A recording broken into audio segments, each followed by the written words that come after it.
정영실의 뉴스 브런치도 조금씩 옷을 좀 갈아입고 있습니다. 저희가 5월 들어서 조금의 변화를 가져왔습니다. 뉴스픽도 조금씩 변화하고 있죠.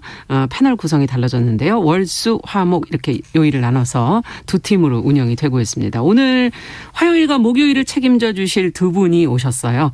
먼저 신보라 전 의원 안녕하십니까? 안녕하세요. 반갑습니다. 네, 지금은 파주시 갑의 당협위원장으로 활동하고 계신데 네.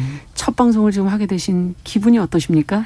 네, 실은 이제 정말 한 1년 만에 이렇게 청취자분들, 시민분들께 인사드리게 되는 것 같아요. 실은 낙선 이후에 이렇게 방송 출연을 잘 안 해왔었는데 네. 이렇게 또 좋은 자리에 좋은 프로그램에 예. 저희 목소리와 제 의견을 또 이야기할 수 있는 기회가 돼서 영광이라고 생각합니다. 네, 앞으로도 계속 이제 지켜보시면서 하실 말씀들이 사실 많았을 텐데 네. 좀 풀어놔 주시면 좋을 것 같고요.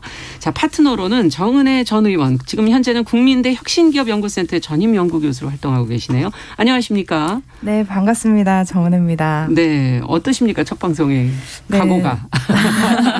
사실 저는 그 TV 방송 그 뉴스 프로그램은 많이 나갔었는데 예. 이렇게 라디오는 자주 진행을 안 해봤거든요. 예. 그래서 얼굴이 보이지 않는 상태에서 제 목소리로만 청취자 여러분들을 만난다는 게 굉장히 설레기도 하고 또 제가 좋아하는 정영실 또 진행자님과 또 신보라 의원과 함께해서 매우 좀 기대가 됩니다. 두 분이 친하시더라고요. 원래도. 네, 네. 나이 또래도 비슷하시고. 예, 네. 또래도 비슷하고 키우는 아이도 비슷하고. 비슷하고 딸이고 연령이. 아들이고. 이게 또 의견이 또 너무 합치되면 안 되는데 그래도 또 의견은 사안마다 또 네. 맞춰주시면 좋겠고요. 두 분이 젊은 여성 국회의원으로 일을 하셨고 여성가족위원회 활동하셨다는 걸로 저희가 예, 알고 있고 맞습니다. 정치 이슈도 이슈지만 특히 저희가 여성 정치, 특히 이제 이번 선거에서도 보여줬던 청년, 여성의 문제 이런 정책 부분에 관해서 좀 입장을 좀 자세하게 좀 드러내 주시기를 또 기대해 보겠습니다. 네. 자, 그러면 첫 소식부터 하나씩 좀 살펴보죠. 오늘 첫 소식은 정치 소식 뉴스인데요. 새 검찰총장 후보에 지금 김오수 법무부 차관이 지명이 됐는데 그동안 뭐 뉴스를 통해서 많이 봐오셔서 익숙한 얼굴이기도 하실 거고 지명된 배경에 대해서는 지금 여러 가지 보도들이 나오고 있습니다. 어떤 평가들이 나오고 있는지 먼저 정은혜 교수께서 먼저 좀 정리해 주시면 같이 지금까지 나온 보도 내용 듣고 얘기 나눠보죠. 네, 그 문재인 대통령은 3일 어제죠. 그 현 정부의 마지막 검찰총장으로 김오수 전 법무부 차관을 지명했습니다. 윤석열 전 검찰총장이 지난 3월 4일에 임기를 4개월 앞두고 중도 사퇴한 지 60일 만에 이렇게 네. 지명이 된 건데요. 김 후보자는 전남 영광 출신이고 서울대 법학과를 졸업했으며 사법연수원 20기입니다. 63년생인데요. 윤석열 전 검찰총장이 23기였고요. 그래서 뭐 기수 역전이다. 뭐 이런 얘기를 또 하기도 하더라고요. 거슬러 올라간 거군요. 네, 그렇습니다. 아마 최초의 사례인 것 같습니다. 네. 서울중앙지검 특수일부장, 서울고검 형사부장, 대검찰청 과학수사부장, 서울북부지검장, 법무연수원장 등의 그 다양한 보직을 거쳤는데요. 특히 문재인 정부 들어서 법무부 차관으로 22개월간 박상기, 조국, 추미애 전 법무부 장관을 내리 또 보좌를 했습니다. 아마 임명 배경에는 또 임기 말에 그 청와대와 검찰의 그 갈등을 최소화하고 또 원만하게 검찰 개혁을 마무리할 인물로 또 지명이 된 것이 아닌가 하는 또 얘기가 있더라고요. 예. 자, 지금 뭐 야당의 평가는 또 어떻게 나오고 있는지 네. 또 이 지명에 대해서 두 분은 어떻게 생각하시는지 한 분 한 분 얘기를 들어보죠. 먼저 신보라 의원부터. 네. 얘기 들어볼까요? 저는 대통령에게는 안심 인사였을지 몰라도 국민들에게는 불안 인사다. 이렇게 좀 평을 하고 싶습니다. 실은 이제 법무부 차관 때도 검찰의 외압을 행사한 사람이 검찰의 수장이 된다는 것 그 자체가 국민들이 보시기에는 불합리하고 불공정하고 일선 검사들에게도 모멸감을 주는 인사가 아닌가 싶어요. 네. 그리고 실제 법무부 차관 당시에도 조국 수사와 관련해서는 직접 대검찰청에 전화를 걸어서 윤석열 검찰총장을 배제한 특별수사팀을 지시했었고요. 예. 이거는 실은 명백한 직권남용이자 헌법 유린 행위다라고 저는 봅니다. 네. 그리고 또 김오수 후보자는 2019년 그 김학의 전 그 차관의 불법 출국 금지. 그렇죠. 이거가 관여한 혐의로도 실은 입건이 됐고 지금 이제 검찰 수사 과정이 진행 중이죠. 네. 그래서 김학의 전 차관의 출국 금지가 실은 불법적인 행위로 날조되었다는 것은 이제 이미 잘 알려진 사실이고요. 당시 출금 당일에 박상기 법무장관 대신에 불법 출금 관련 보고를 받아서 불법 출금을 묵인, 암묵적 승인을 했다는 그 의혹을 김호수 후보자가 지금 받고 있는 상황입니다. 네. 그래서 이런 인물이기 때문에 여권과 청와대 입장은 충실히 대변하고 활동하는 그 미들맨의 평가를 받고 이번에 임명된 것이 아닌가 이렇게 볼 수밖에 없는 거죠. 네. 그래서 저는 좀 심각한 문제는 검찰 수사를 받는 피의자 신분인 후보자가 검찰총장이 되면 자신의 검찰의 수사를 직접 지휘하게 되는 그런 상황이 벌어지게 되는 것인데 저는 이거야말로 좀 명백한 특혜, 이해충돌, 네. 그다음에 셀프 수사 이런 논란이 정말 자유스럽지 않다. 그리고 피의자가 검찰총장인 것도 국민들 입장에서 보기엔 굉장히 불명예스러운 일이다라는 생각이 듭니다. 네. 자, 어떻게 보십니까, 신보라 의원께서는? 네, 불안한 인사 이렇게 또 말씀을 해주셨는데 예. 언론에서는 뭐 안전한 카드다, 무난한 카드다 뭐 이렇게 평가를 하기도 하더라고요. 근데 저는 개인적으로는 안정적인 카드다. 어떻게 보면 문재인 정부의 개혁을 마지막에 안정적으로 마무리할 수 있는 인사다라고 생각이 드는데요. 그 이유를 말씀드리면 네. 과거 우리가 뭐 정치적인 중립이다 이런 얘기를 하지만 윤석열 검찰총장이 그 재임하던 시절에 굉장히 혼란스러웠어요. 특히 모든 언론에서 윤석열 검찰총장과 또 추미애 전 법무부 장관, 뭐 또 조국 전 장관의 그 갈등을 계속적으로 보도를 해서 국민분들의 피로도가 많이 높았습니다. 사실은 네. 지금 뭐 코로나다, 민생이다 이런 문제들, 개혁 과제들도 해결할 것이 너무 많았는데 그럼에도 불구하고 어떻게 보면 오히려 더 윤석열 검찰총장이 중립을 지키지 않았고 지금 정부에 대항하는 그런 이미지를 쌓아가면서 본인의 그 대선 출마, 그 본인의 스펙 쌓기에만 좀 열중한 게 아닌가라는 생각은 들었는데요. 지금 그 검찰 조직 자체도 굉장히 혼란스럽다고 하더라고요. 네. 뭐 내부에 계신 분들 얘기를 들어보면 좀 체계가 많이 무너져 있고 또 과거에 그 조국 그 사건 이후에도 좀 많이 좀 혼란스러웠던 게 있는데 그 리더십을 다시 세워서 그 검찰 조직을 안정적으로 이끌 사람이 누군가라고 한다면 검찰 편에 있는 사람이어야 하는가? 아니면 지금의 정부와 같이 하면서 국민과 민생을 생각할 수 있는 사람이어야 하는가라는 의문을 좀 퀘스천을 좀 던져볼 수 있을 것 같아요. 그래서 네. 과거에 특히 검사들 또 그리고 그 검찰총장들이 보통 이제 또 검사 출신이었고 그리고 법무부 장관이 검찰 출신이었고 그 검사 출신이었고 그러면서 이루었던 그들의 카르텔, 그들만의 세계 이것들을 좀 깰 수 있는 그런 분이 아닌가라는 생각을 해보는데요. 그래서 특히 우리가 요즘 정부 들어서 이제 그런 얘기 많이 해요. 우리가 개혁이 혁명보다 어렵다. 개혁은 합법적인 틀 안에서 우리가 그 규칙을 지켜가면서 서서히 변화를 시켜야 하는데 그것이 그 국민들의 열망이었고 사실 그 박근혜 대통령의 탄핵 이후에 어떻게 보면 국민들이 바라던 바였는데 사실 이번에 우리가 그 재보궐선거에서 참패했던 이유도 그 개혁의 속도를 정말 내지 못했다라는 반성도 있는데요. 아마 이번 정부에서 마지막에 검찰총장으로 정말 좀 어떻게 보면 막 갈등을 유발하기보다는 그런 면에서의 안정. 네, 안정적인. 갈등이 없는 안정. 네, 국민들의 막 시끄러운 뉴스로 이렇게 나오기보다는 정말 차근차근 개혁의 과제를 마무리해가는 그런 역할을 하지 않을까 싶습니다. 네. 어떻게 보십니까? 리더십을 바로 세우는 문제라고 해봤을 때. 네. 또 지금 이제 여러 정권 관련한 사건들의 실은 피해자가 되고 있는 당사자가 검찰총장이 되었을 때 그 영이 서겠느냐라고 하는 그런 문제에서 리더십이 바로 설 수 있을까라고 하는 부분에 대해서 의구심이 듭니다.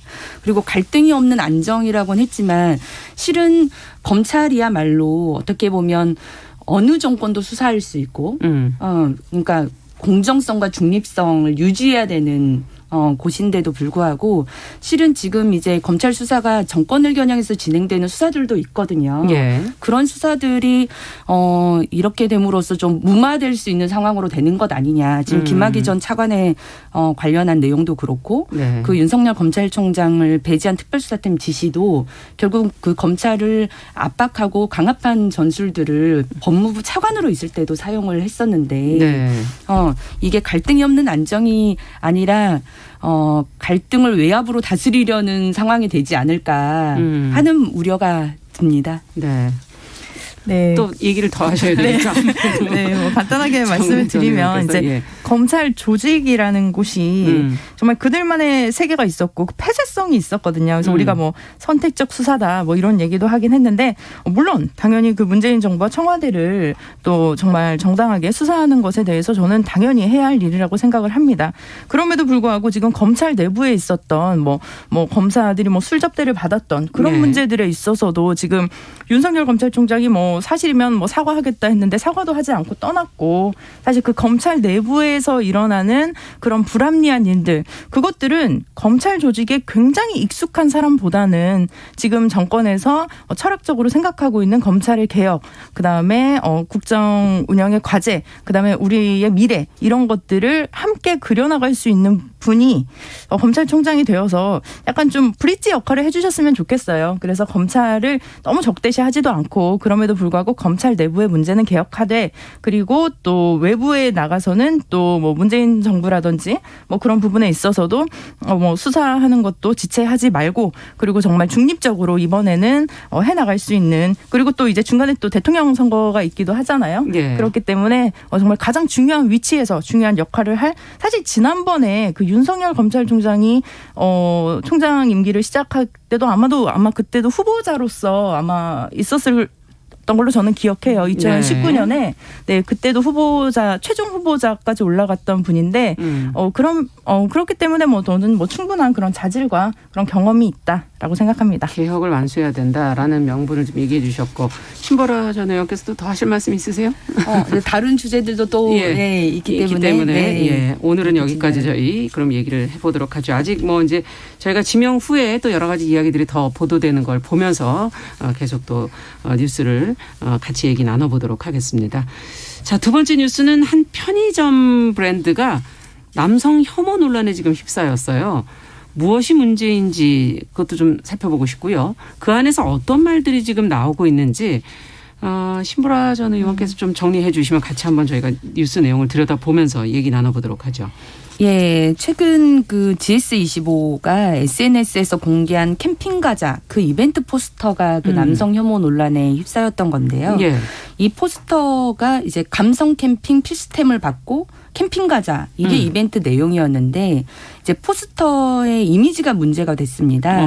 그래서 그 캠핑 가자란 문구와 함께 이모셔널 캠핑 머스트 헤브 아이템이라는 영문 그리고 작은 크기의 소세지 그리고 그걸 집으려고 하는 손 모양 이게 담겨 있었는데 이것들이 남초 커뮤니티에서 해당 포스터가 남혐을 조장하고 있다. 남성 혐오를 조장하고 있다는 그 문제 제기에 이어 불매 운동까지 이제 이어졌나요? 이어진 상황인데요. 그 포스터의 이미지에 있던 우선 손 모양이 그 남성 혐오를 일으킨 여처 커뮤니티 메갈리아 로고와 좀 비슷하다. 그리고 뭐 포스터의 영어 문구에서 단어의 끝 알파벳을 조합하면 그 메갈이라는 단어가 형성이 된다.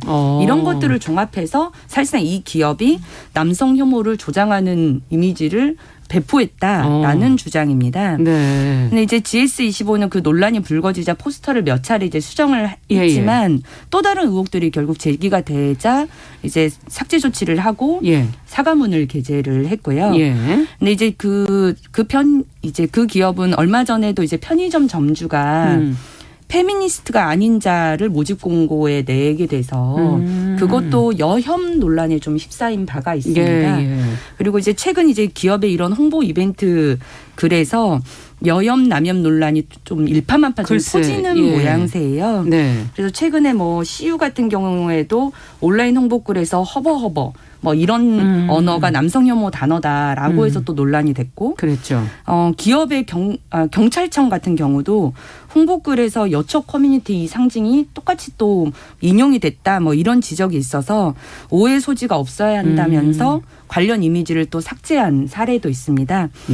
이렇게 되다 보니까 이제 기업이 마케팅에서의 모니터링을 강화를 해야 된다라고 하는 주장도 나오고 있고 반대급부로는 일부 커뮤니티가 제기한 제기한 사안을 너무 사회적 문제이냐 확대하는 것 아니냐라고 하는 주장도 함께 나오고 있는 상황입니다. 네, 지금 말씀해 주신 것처럼 정말 젠더 갈등에서 시작이 돼서 그게 불매 운동으로까지 이어지고 기업 입장에서는 또 불매 운동으로 가니까 또 아무래도 신경 안 쓸 수 없는 입장일 거고 과연 어떤 기업이 어떤 태도를 취해야 되는가 그리고 이런 어떤 작은 사안에 의해서 이렇게 젠더 갈등이 일어나는 걸 또 어떻게 들여다봐야 될까 두 분의 생각을 좀 들어보고 싶네요. 정은혜 전 의원부터 먼저 들어볼까요? 네, 일단은 뭐 특히 뭐 경찰에서도 뭐 카드 뉴스를 만드는 과정에서 네. 뭐 페이지를 넘기는 부분을 강조하기 위해서 뭐 이렇게 손가락 표시를 했다라고 하는데 사실 우리가 과거에도 뭐 일베에서도 뭐 여성을 좀 이렇게 혐오하는 그런 손가락 표시가 있었고요. 뭐 그래서 뭐 사진을 찍어서 인증샷을 올린다든지 뭐 이런 것들도 있었는데 사실은 굉장히 저는 개인적으로는 굉장히 일부의 그죠 어떻게 보면 그 남혐 여혐을 주장하는 주도하는 분들이 있지 않나라는 생각이 들긴 하는데 다수는 아니다. 네, 저는 다수는 아닌데 중요한 것은 이게 정치권에서 이것을 젠더 갈등으로 오히려 더 부추기고 있는 것이 아닌가라는 생각을 해봅니다. 예. 사실은 그 남성이라고 해도 각각 다른 배경이 있거든요. 뭐 예를 들면 뭐 사는 지역이나 소득이나 직업이나 다 다를 수 있고요. 여성도 마찬가지예요. 뭐 본인이 있는 뭐 위치라든지 이런 직업이 다 다를 수 있는데 그것들을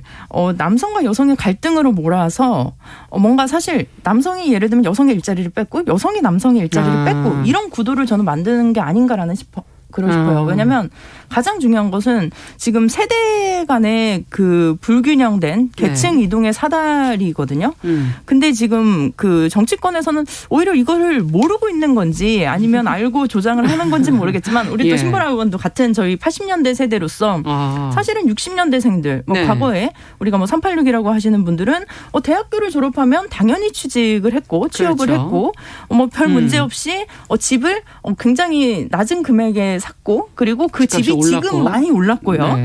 네, 그런 상황 너무나 일반적인 그런 상황이 있었는데 우리 때는 정말로 뭐 부모에게 물려받은 재산이 없으면 정말 집을 사거나 사실은 교육을 받기도 좀 어려운 그런 형편이기 때문에 사실은 이거는 저는 세대의 갈등이 아니라 그 근본적인 문제에는 기성세대들과 우리의 지금 미래를 이끌어 나갈 우리 청년들 사이에서 그 청년들이 우리가 한 노력만큼 그 결과를 누릴 수 없다는 그것들을 좀 간과한 게 아닌가라는. 계층의 간극이 더 문제인 것이지 그거는 뭐 젠더 갈등도 아니고. 네, 그리고 좀 가장 좀 조심해야 할 부분은 사실은 혐오라는 거죠. 얼마 전에 그 윤여정 배우님께서 그 수상 소감을 할 때 우리가 뭐 남과 여성으로 구분하지 말고 우리는 정말 따뜻하고 같은 마음을 가진 평등한 사람이다. 이렇게 또 말씀을 하셨거든요. 근데 사실 서양에서는 지금 인종 갈등이라든지 뭐 그런 지역적으로 국가 간의 갈등이 굉장히 심한데 우리는 사실 인종적인 차이는 그렇게 많지는 않아요. 사실 대한민국 국민 정서상. 근데 그런 상황에서 어떻게 보면 그 굉장히 세분화된 갈등들을 계속 유도하고 있는 것이 아닌가. 그래서 오히려 저는 사실 제가 지금은 원외에 있지만 정치권에서는 오히려 이거를 성별의 갈등으로 보는 것이 아니라 정말 청년들, 미래 세대를 이끌어갈 그 이후의 세대들.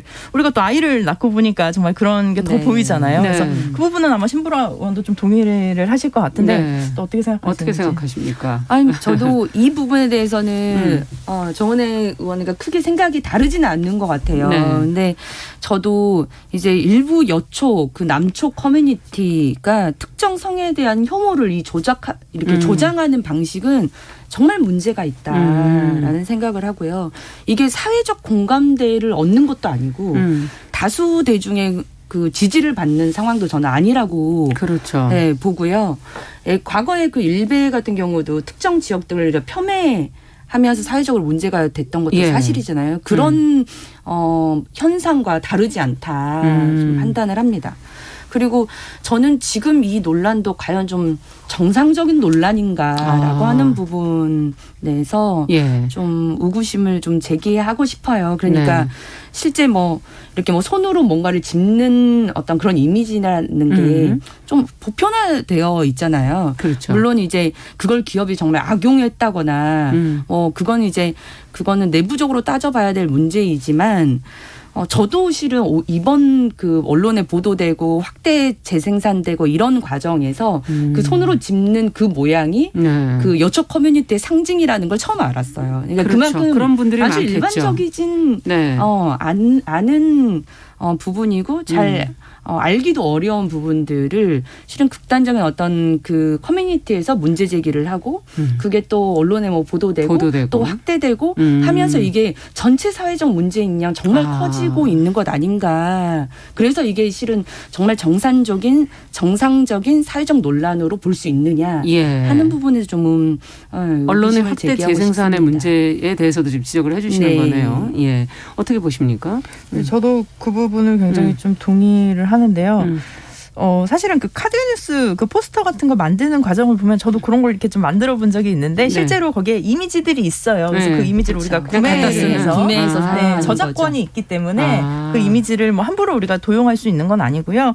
그래서 뭐 그렇게 포스터를 제작할 수 있는 거고 사실은 가장 중요한 건 의도가 있겠죠. 이게 그 포스터를 만들 때 그런 의도가 있었는지 없었는지를 아마 그건 분명하게 명확하게 나타나는 것이고 그리고 우리가 정말 이렇게 정말 뭐 남혐, 여혐 이런 식으로 해서 서로를 적대적으로 놓고 싸우는 게 굉장히 좀 슬픈 것 같아요. 지금 상황에서 어떻게 보면 우리가 뭐 어떤 인종이나 성별이나 뭐 어떻게 나이나 이런 거 다 차별 없이 정말 동등한 인간으로서 서로 사랑하고 따뜻하게 감싸주고 뭐 그래야 되는 상황이고 지금같이 또 정말 국가적인 위기 상황에서는 사실은 우리가 똘똘 뭉쳐도 정말 힘든 상황인데 이러다 보니까 오히려 사실 이렇게 그 언론에서 이렇게 조장하는 내용들이 저도 주변에 얘기를 들어보니까 이렇게 가족 간에도 갈등이 되더라고요. 이렇게 형제 자매 뭐 이렇게 남매 사이에서도 갈등이 되고 괜히 뭐 얘기 꺼냈다가 이렇게 뭐 그냥 친구들이랑 가볍게 얘기를 꺼냈다가 또 싸움이 되기도 하고 그러더라고요. 그래서 오히려 이런 것들은 좀 지양해야 되지 않나. 자제를 좀 해야 되겠군요. 네, 맞습니다. 계층의 간극이 혐오로 지금 한 말씀 더 해주세요. 예, 그래서 이 젠더 갈등이라고 이름 붙여지는 부분들이 실제 지금 20대 청년들이 느끼는 어떤 박탈감 혹은 기회평등 공정에 대한 요구와는 좀 전혀 다른 방향으로 가고 있지 않느냐라고 하는 부분에 저도 좀 안타까운 생각입니다. 그래서 20대 여성들이 사회적으로 혹은 이제 좀 더 공정한 잣대에서 일하고 기회를 가질 수 있는 평등한 환경을 또 누리는 것처럼 20대 남성들도 그런 환경이 놓여지길 바라는 그런 마음이겠죠. 건데 누군가의 기회를 갖는 것이 누군가의 기회를 뺏는 것이 성적 대결의 관점은 저는 아닌 것 같거든요. 근데 지금 보면 여성이 뭔가 기회를 가지면 그게 남성의 기회를 박탈하는 형태의 대결 구도로 좀 몰아가는 것들이 있는 것 같은데 저는 그게 남성이건 여성이건 간에 20대가 공정한 기회를 갖고 그 기회 사다리를 통해서 자신의 꿈을 성취할 수 있는 그런 구조를 만드는 것에 조금 더 우리 사회가 관심을 갖고 지켜봐야 되는 것 아닌가. 언론 보도도 젠더 갈등의 문제를 더 이슈화하기보다는 그 뒤에 숨어있는 20대들이 가진 박탈감이라든지 공정의 문제, 기회 평등의 문제 이런 부분을 좀 더 들여다보고 그 구조, 그 문제를 해결해내는데 모두 머리를 좀 모아야 될 것 같네요. 이야. 첫 번째 저희 뉴스픽에서부터 벌써 문제점을 저희가 고민해야 될 것들을 던져주시는 것 같아요. 자, 오늘은 말씀은 여기까지 듣도록 하고요. 다음 시간 또 기대해 보도록 하겠습니다. 신보라 정은의 전 의원과 함께했습니다. 감사합니다. 네, 감사합니다. 자, 정용실의 뉴스 브런치 듣고 계신 지금 시각 10시 31분이고요. 라디오 정보센터 뉴스 듣고 오겠습니다.